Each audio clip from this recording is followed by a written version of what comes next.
Hello everyone, welcome to my channel next gen coders by Richa. देखिए, आज के जो वीडियो है ना वो पाइथन इंडेंटेशन के ऊपर है, जैसा कि आप टॉपिक देख रहे हैं आपकी स्क्रीन पर। देखिए, इंडेंटेशन क्या होता है? ये एक स्पेस होता है, एक मार्जिन, कि हमें कहाँ मार्जिन देना चाहिए कोडिंग में, कहाँ नहीं। आप जैसे कि इसकी फर्स्ट लाइन में देख रहे हैं, indentation refers to the spaces at the beginning of a code line.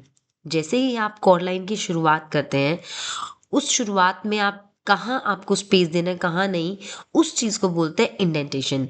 It is very important in Python, क्योंकि ये जो छोटे छोटे मार्जिन्स होते हैं ना, इनकी वजह से एरर आ जाते हैं और ये बहुत ही अनएक्सपेक्टेड होते हैं। हमें नहीं पता चलता कि एरर कहाँ था। हमने कोडिंग पूरी बिल्कुल सही की होती है, लेकिन उन मार्जिन्स की वजह से हमारे पास हमें ये एरर दे देता है। The number of spaces is up to you as a programmer. अगर आप प्रोग्रामर हैं, आप प्रोग्रामिंग कर रहे हैं, तो नंबर ऑफ स्पेसेस आपके ऊपर डिपेंड करता है कि आप कितना दे रहे हैं। ये मोस्ट कॉमन में से 4 ही होता है। बाय डिफॉल्ट अगर आप एंटर करते हैं तो 4 स्पेसेस में वो आता है। Otherwise but it has to be at least 1, एक स्पेस तो होना ही चाहिए। Next, you have to use the same number of spaces in the same block of code. आपका जो कोड का एक ब्लॉक चल रहा है, उसमें आपको स्पेस बिल्कुल सेम डालना होगा, अदरवाइज पाइथन जो है वो एरर दे देगी। आई नो अभी आपको ये इतना अच्छे से समझ नहीं आया होगा। किस तरह से मैं आपको प्रैक्टिकली ये बताती हूँ कि जो मैंने ये 3 पॉइंट्स बताए हैं, उनका प्रैक्टिकली क्या मतलब है। उसके लिए हम अभी फिलहाल क्या करेंगे, ओपन करेंगे अपना आईडीएलई, स्टार्ट बटन पर जाएंगे और यहाँ से हम अपना आईडीएलई सर्च करेंगे। It will get IDLE software. देखिए, हमारा पाइथन शेल ओपन हो चुका है। एक बार कमेंट सेक्शन में ये भी बता दिया करो कई बार कि मेरी वॉइस आप तक ऑडिबल है भी या नहीं है। और डाउट्स तो मैंने आपको बताया ही है बच्चों की, प्लीज़ मेरे डाउट्स ज़रूर, अगर कोई भी आपको कहीं भी लग रहा है कि डाउट है तो प्लीज़ कमेंट सेक्शन में बताइएगा। अब देखिए, बात रहे इंडेंटेशन की। इंडेंटेशन लूप जो कंडीशनल स्टेटमेंट्स वगैरह होती है ना, उनमें सबसे ज़्यादा यूज़ होती है। जैसे कि मान लो हम इफ़ कंडीशन लगा रहे हैं, ठीक है। इफ़ में मैंने डाला है A is greater than B, ठीक है।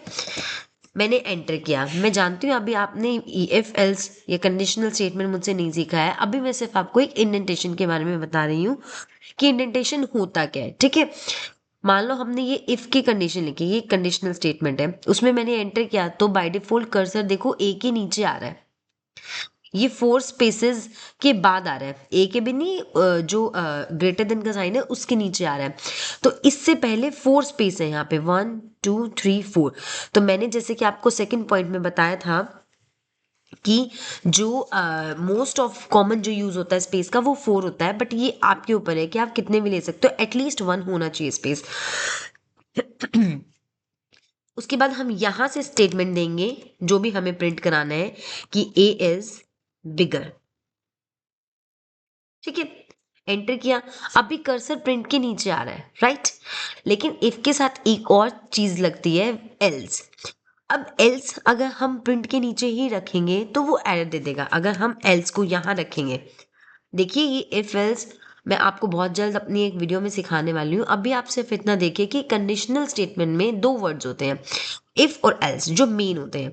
तो आप देखो, आपने मैंने प्रिंट के नीचे एल्स रख दिया, वही सेम कलर इसका है जो इफ का कलर है ऊपर, राइट।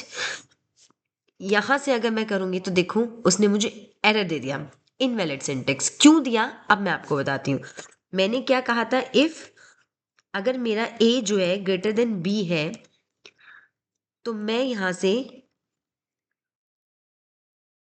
प्रिंट करा दूं ए इज बिगर, ठीक है। अब ध्यान से सुनिएगा कि अब हमें क्या करना है। एल्स को प्रिंट कराने के लिए एक कंडीशन होती है, जहां आपका इफ है उसी के जस्ट नीचे आपका एल्स होना चाहिए। जस्ट नीचे का मतलब है कि उसी मार्जिन के साथ। तो अब यहाँ आप बैक स्पेस को दबाएंगे।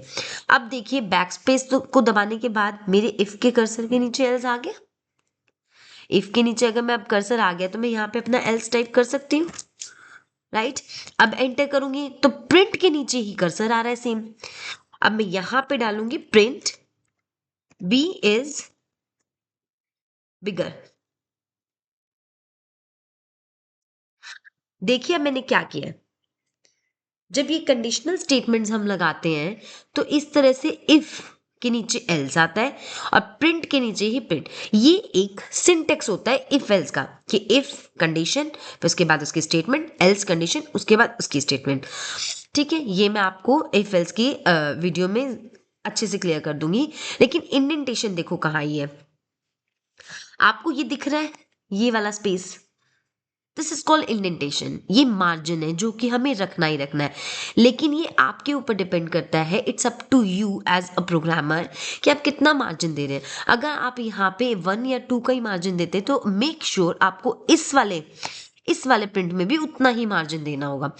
सेम सीधी सी बात है, इफ के नीचे एल्स और प्रिंट के नीचे प्रिंट, मतलब इफ के नीचे एल्स और स्टेटमेंट के नीचे स्टेटमेंट सेम मार्जिन से होनी चाहिए, राइट। आपको जिस तरह से इसमें दिख रहा है उस तरीके से ये सेम मार्जिन के साथ आपके पास होना चाहिए।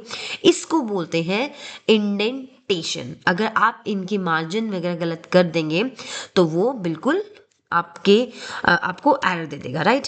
एरर इसने अभी भी इसलिए दिया क्योंकि हमने एक्चुअल में ए और बी को डिफाइन ही नहीं किया था कि ए और बी क्या है। तो वो अब सिर्फ ये मांग रहा है कि मैं ए को बी से ग्रेटर कैसे लाऊं। आपने तो ऊपर ए और बी दिया ही नहीं है वेरिएबल, मुझे कोई वैल्यू ही नहीं दी है, ठीक है।